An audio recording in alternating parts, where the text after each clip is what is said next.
Right now, there is a good chance you are holding a small glass rectangle that can talk to almost every other rectangle on Earth. You didn't build it, you didn't design the invisible roads it travels on, you just tap, and somewhere, a message crosses an ocean in less time than it takes you to blink.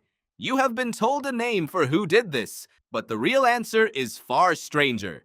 You were probably taught it was one man, one garage, one lightning bolt idea. That's the story that fits neatly into a textbook paragraph. It's clean, it's simple, it's also wrong. The internet wasn't invented, it was assembled.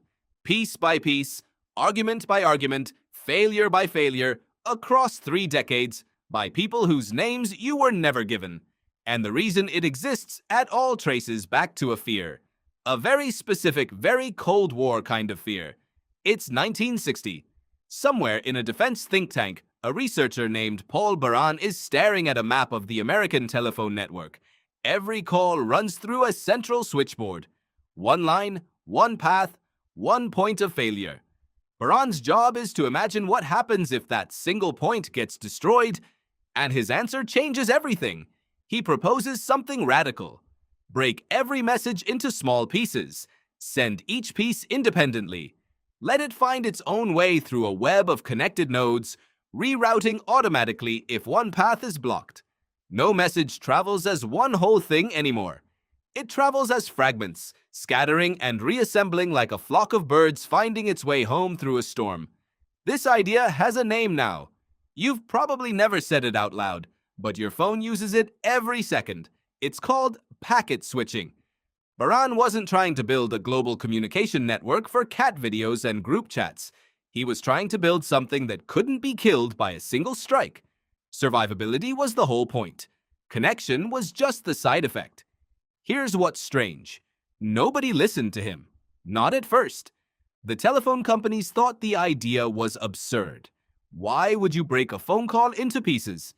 A similar idea was developing independently across the ocean, in the mind of a Welsh scientist named Donald Davies, working at the National Physical Laboratory in London.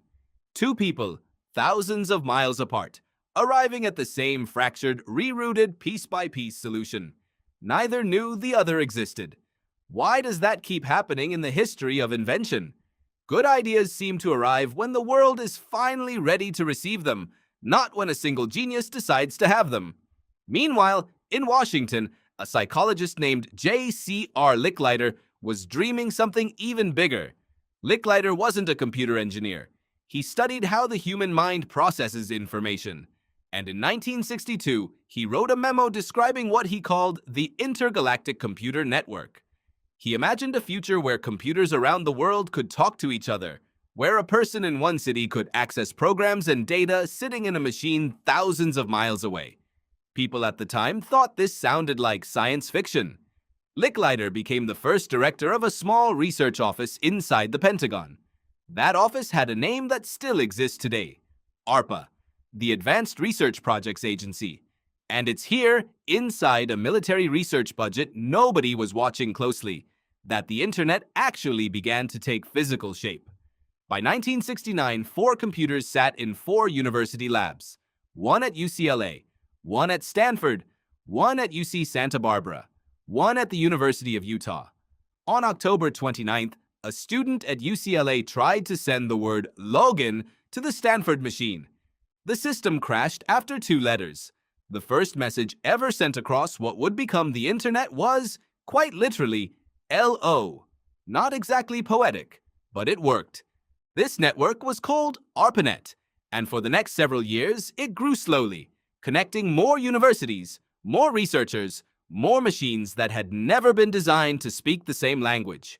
That last part was the real problem. Each network spoke its own dialect. Getting them to understand each other required something almost diplomatic, a universal grammar that any machine could learn, regardless of what it was built to do. 2 researchers took on that challenge.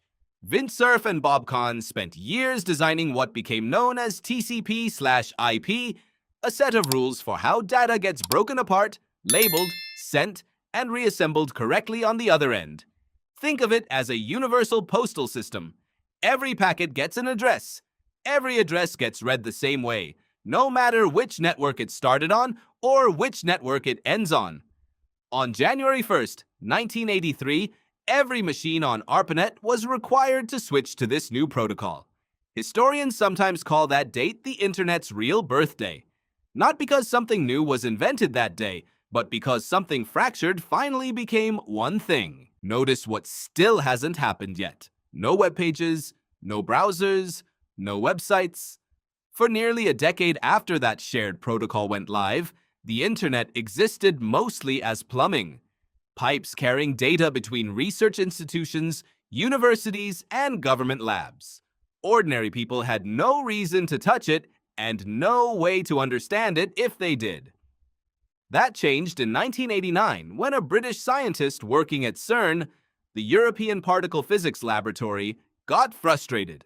Tim Berners-Lee wanted a way for researchers to link documents together so that clicking a word in one paper could instantly pull up a related paper somewhere else in the world.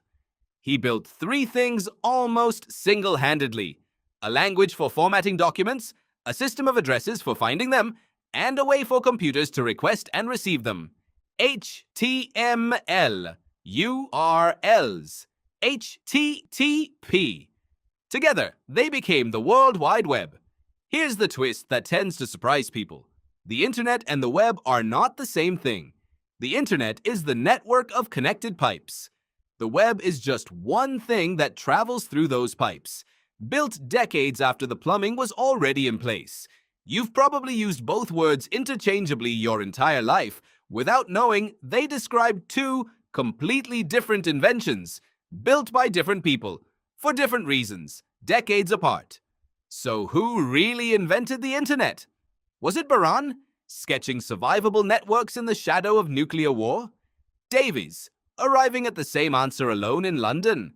Licklider, dreaming of intergalactic computers from inside a psychology lab?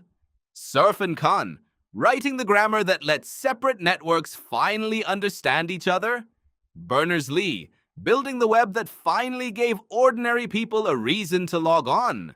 The honest answer is that the question itself is broken. There was no single moment of invention because there was no single problem being solved. Baran was solving survivability. Licklider was solving imagination. Cerf and Khan were solving translation. Berners-Lee was solving access. 4 different problems, 4 different decades, 4 different kinds of minds, converging into one thing you now carry in your pocket without a second thought. This is actually how most of the technology around you came to exist. Not as a lightning strike of individual genius, but as a slow accumulation of people solving narrow problems that only later turned out to connect. The myth of the lone inventor is comforting. It gives history a hero and a headline, but it erases almost everyone who actually did the work. Think about what you did this morning. You probably checked a message the moment you woke up, before your feet even touched the floor. That reflex, that quiet compulsion to stay connected, traces its lineage back to a fear of nuclear attack in 1960 and a memo about intergalactic computers written by a psychologist nobody remembers today. You didn't inherit a machine. You inherited a 50-year argument between engineers, physicists, and dreamers about how disconnected things might learn to speak to one another. And somehow, against every reasonable prediction, they won. So the next time your phone buzzes in your pocket, remember this. It isn't magic, and it wasn't one person's idea. It's the quiet, accumulated work of people you were never taught to name, still traveling as fragments, still finding their way home.